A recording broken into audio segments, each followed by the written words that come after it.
Hello and welcome. You're watching NewsX Deepdive. My name is Vineet Malhotra. It has taken 13 years, but an alleged rape victim might finally get some closure. Tarun Tejpal was one of India's most influential journalists in the 2000s. He launched an investigative news magazine, Tehelka, in 2000. Tehelka was known for its sting operations, and The Guardian also called him India's most feted journalist. But his career came crashing down after what happened on the 7th of November and 8th in 2013. Tehelka had organized their annual Think Fest at the Grand Hyatt Hotel in Bambol in Goa. As per the complainant, Tejpal, along with her accompanied actor Robert De Niro, to his hotel room. As they returned, both entered a hotel elevator together. The complainant alleged that inside the elevator, Tejpal prevented her from leaving, forcibly kissing her, lifted her dress and digitally penetrated her despite her resistance and repeated objections. She said she eventually exited the lift in distress. Investigators later recovered CCTV footage from outside the elevator where the complainant was seen leaving the elevator hurriedly and Tejpal followed her, which broadly matched the timeline described by her. Then on 18th of November came the alleged second assault. Complainant alleged that Tejpal again intercepted her in the same elevator and sexually harassed her despite her protests. What happened next would become as significant as the allegations themselves. On November 18, 2013, the complainant sent a detailed email to Tehelka managing editor Shoma Chaudhary describing both incidents. Instead of immediately approaching the police, the matter was initially handled internally.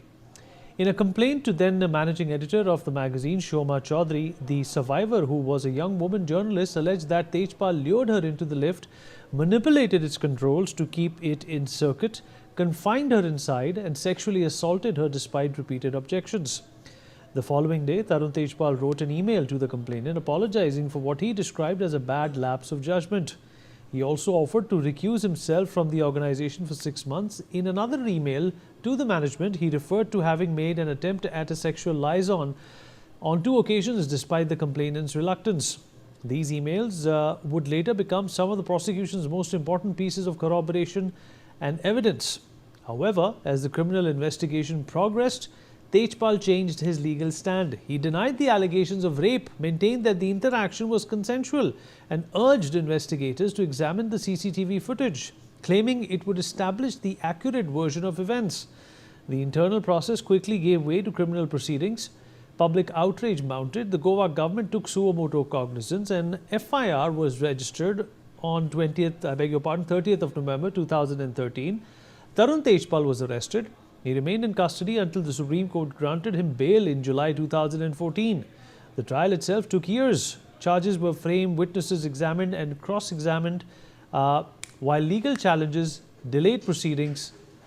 In September 2017, the Goa Sessions Court formally framed charges against Tejpal under multiple provisions of the Indian Penal Code, including rape, sexual harassment, assault, with intent to outrage the modesty and wrongful confinement. Tejpal pleaded not guilty, leading to a full-fledged trial.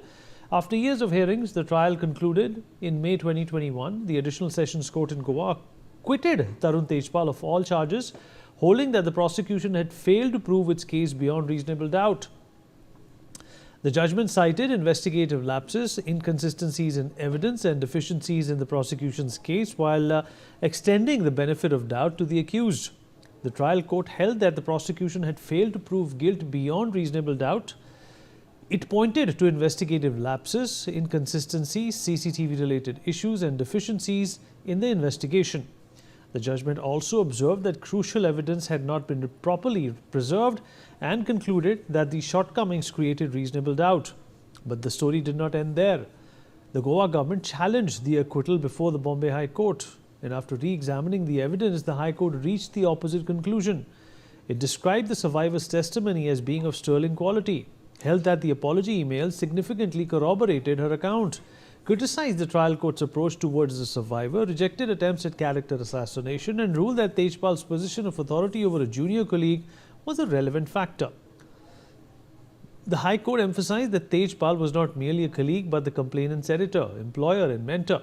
It held that the relationship of control, trust and dominance was legally significant while assessing consent and the aggravated nature of the offences. Solicitor General Tushar Mehta made a compelling argument in favor of the complainant. He pointed out that Tejpal was the victim's father's friend and she was his daughter's age. Further, the court should also consider the fact that the respondent repeated the offence the very next day and thus had no remorse. He submitted that when a woman says no, it means no. That should have been understood by the respondent, he being of the age of the victim's father. The High Court convicted him and sentenced him to 10 years rigorous imprisonment while granting him 4 weeks to surrender. Now Tejpal has promised to take his case to the Supreme Court, but also compared himself to Umar Khalid and played the victim card again. Listen in. So you have challenging on the challenge, of course. You have last 13 years. Today has a judgment. How to application आपने file किया है supreme court में? अभी तो दोपहर को जज अभी बताएगा. अभी जब सुन लेंगे उसके बाद हम सुप्रीम कोर्ट जाएंगे. 100% जाएंगे. हमको कोई डाउट नहीं है. हम 13 साल से एक पॉलिटिकल वेंडारा के पीछे, तेहलका के काम की वजह से पीछे मेरे पीछे पड़े हुए हैं. तो हम लोगों ने इस ट्रायल कोर्ट में 7.5 साल पूरा केस लड़के हम लोग अक्विट हुए. अभी ये लोग फिर पीछे पड़ गए हैं. जो इनके साथ लोग हैं उनको तो ये सब अक्विट कर देते हैं. जिन्होंने इनके अगेंस्ट कभी भी पत्रकारिता की हो या कुछ भी कहा हो, ये उनके पीछे पड़े रहते हैं. आप लोग पत्रकार हैं, जाके देखिए पिछले 12 साल में कितना लोग को ये लोग गलत केस में फंसाया है. मेरे को भी इसी में फंसा रखा है. हमको फिर भी अक्विटल मिल गया उसके बावजूद. अब ये तो जर्नलिस्ट पे डिपेंड करता है ना कि वो जाके क्वेश्चन पूछे, सवाल पूछें. आपको पता है उमर खालिद जेल में बैठा है 6 साल से. आपको पता है शर्जील इमाम बैठा है. आपको पता है सुरेंद्र गैडलिंग बैठा है जेल में अलग अलग केसों में. भाई इतने नहीं है, कई दर्जनों लोग हैं. तो मैं भी उनमें से एक हूँ. ये बात सही है, तेहलका ने पत्रकारिता की और कुछ ऐसी पत्रकारिता भी की जिससे वेस्टेड इंटरेस्ट, पॉलिटिकल इंटरेस्ट को कोई नुकसान हुआ. अब उसके पीछे ये लोग बदला लेने के भाव से 13 साल से हमारे पीछे पड़े हैं. इन्होंने मेरी पत्रकारिता बंद करा दी, इन्होंने तहलका बंद करा दिया, इन्होंने मेरी किताबों का छपना बंद करा दिया. लेकिन हम लड़ेंगे.